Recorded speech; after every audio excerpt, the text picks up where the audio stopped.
Hello, my name is Juan Martin. This is Cap 2 for course Keen 353. I'm going to be talking about three of the most common injuries in the sport of tennis. One is tennis elbow. It's known as tennis elbow, which is actually lateral epicondylitis, pain on the lateral portion of the elbow. Another one is rotator cuff strains, and also meniscus tears, which happen in the knee.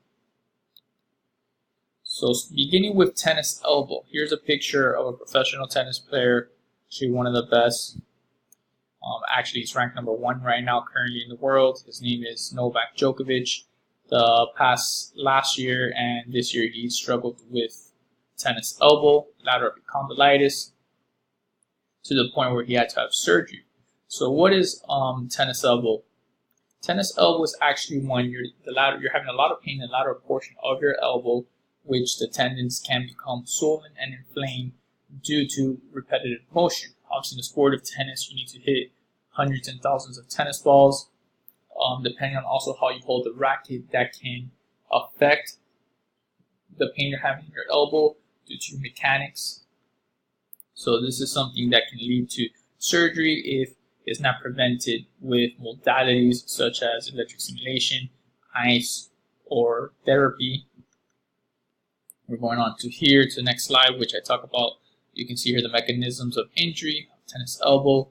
As mentioned, inflammation, the structural changes of the tendon due to a tear can happen. The mechanics of the player, how they swing and hit the ball. Degeneration definitely is something that can lead to tennis elbow due to all the years of the repetitive motion and abuse. And now talking a little bit of the anatomy of the elbow. So you have your shoulder here, which is your humerus bone, and it connects to the radius and ulna, which are the lower two bones of the arm. And if you look at the picture here that's on this slide, you can see the humerus connecting to the two bottom bones of the elbow. Your radius and ulna. Your radius being the bone that goes to your thumb, and the ulna to your pinky down here. And so the lateral portion happens in the radius, which is tennis elbow. Okay, going on to another injury that happens in the sport of tennis, which is torn meniscus. We have two menisci in the knee. Here's a player, Roger Federer, one of the greats of all time, who actually had a torn meniscus. It's funny how it actually happened to him. People believe the torn meniscus actually happened at home. He says he felt it pop at home while he was going to give a bath to his children. But the cause of it, the doctors believe, and the therapists, were due to all the years of playing and the abuse that he put on his body and his knees. Tennis is a very difficult sport in the sense that you have to do a lot of stopping and starting and cutting and pivoting, and that takes a toll on your knees, especially in the hard court, the surface of hard courts. So this is, he actually had a torn meniscus and had to have surgery. There's different levels of torn menisci, and usually with time they continue to tear and have a bigger tear, even if it's a little grade 1 tear. So the mechanisms of injury, as mentioned, torquing, twisting, which happens a lot in tennis. The surfaces play a big part. As I mentioned, hard court compared to clay court. Clay court's a lot more gentle on the knees, depending on how the player plays. Also, if he's a baseliner and moves a lot on the court. The knee. Here's a little bit of anatomy of the knee. We can see here that on the top part is your femur. We have a bone. We have 3 bones in the leg. So we have the upper extremity of the leg is the femur. In the lower portion of the leg, we have your fibula and tibia, your tibia and fibula. The tibia, 2 bones, which actually the meniscus only connect to the tibia, and the tibia is actually the medial bone of the lower leg. The medial meniscus is larger than the lateral meniscus. The meniscus we use as a shock absorber, provides fluid in the knee, and it's very important and helps stabilize the knee. So now one of the assessments we use is the McMurray test. As I mentioned here, the patient should be lying supine, and basically they'll put them into flexion of have their leg in a flexion position, and if there's any popping or pain, usually that indicates that there is a torn meniscus, and they'll test the stability of the knee in that position. Moving on to rotator cuff strains. So rotator cuff strains are very common in the sport of tennis and in sports that have to do with overhead athletes. Myself, having 2 shoulder surgeries, I've had rotator cuff strains and shoulder impingement. We have 4 small muscles in the shoulder that are deep, and we also have superficial muscles. Now the rotator cuff muscles, the 4 of them are the supraspinatus, the infraspinatus, the teres minor, and subscapularis. These muscles are very important to the shoulders for shoulder stability, for having good range of motion and strength in the shoulder.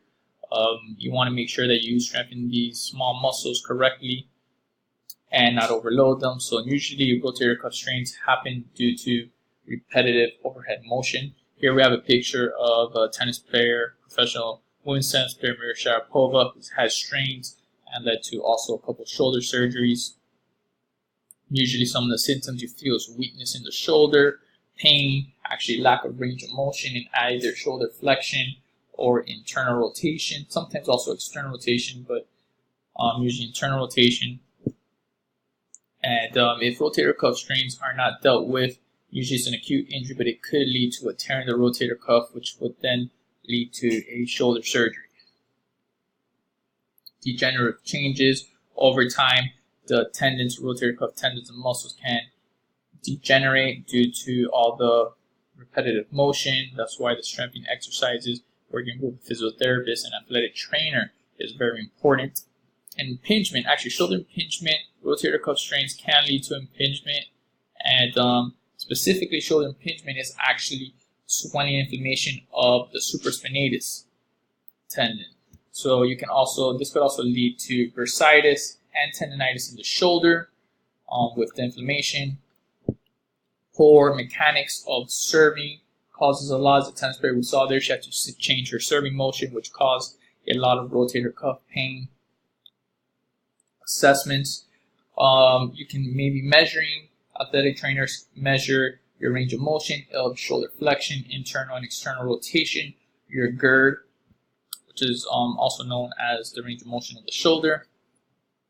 A test that they use, manual testing. There's a lot of manual testing, as in the supraspinatus, which is isolated in the empty cam position, which you would be in 90 degrees of shoulder flexion and 30 degrees forward. The athletic trainer will come and then push the hand down. If that's weak, there could be an issue with the supraspinatus there. As in a rotator cuff strain, testing your internal and external rotation strength. The athlete will put their arm by their side, and then the athletic trainer will push out or in to test the external and internal rotation. And if there's weakness there, there's possibly a rotator cuff strain.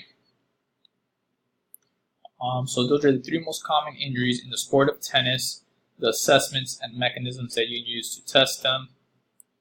Just actually going back to the elbow, I did not get to mention the elbow assessment of the elbow. Actually, assessing the elbow, there's quite a few tests. One of them is actually while having the athlete lay on their back, and the athletic trainer will actually flex the wrist and actually pronate the wrist.